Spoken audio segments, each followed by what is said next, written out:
关心2020年总统大选倒打时间，政党票的竞争嘛是愈来愈激烈。民进党副总统候选人赖清德伊进前呼吁讲，本来票若是要投予小党的人，就爱大义灭亲，票就爱投予民进党。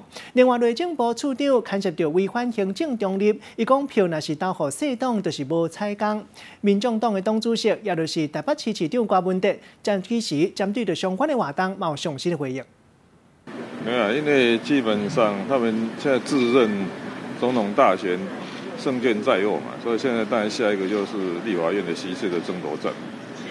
所以对他来讲，他也是一个反正就是选举的策略嘛。所以我不知道觉得也没有奇怪，预期中的事。但你要怎么来防守这件事情？毕竟你也是算开过嘛，其实是这样的，这也是给我是一个讲究证据的人嘛，就是说。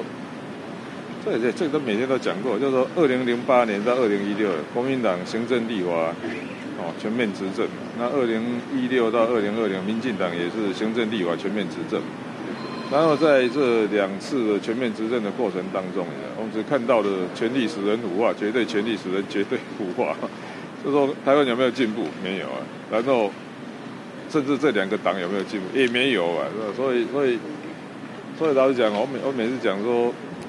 所以，其实现在目前因为总统大选对民进党比较有利的，所以民进党应该在思考的是如何在国会单独过半。但是我也要提醒台湾人民嘛，2018年11月24号投票的时候，当时台湾最大党是什么？讨厌民进党嘛。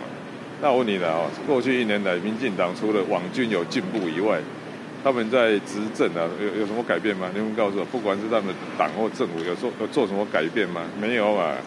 除了网军的攻势比较凌厉，就这样。所以我的意思是说的台湾人民总是用自己的智慧去思考，应该希望如果在总统大局比较确定的状态下，我们希望国会是一个什么样的国会嘛？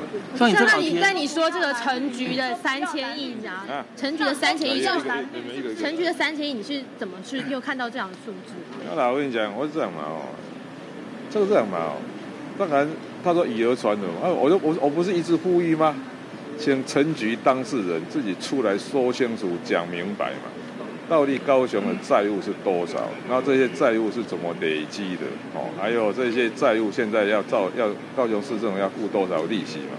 还有这些债务在当时的时候，不管它的自偿性啦或还债计划是怎么写的嘛，最重要一点。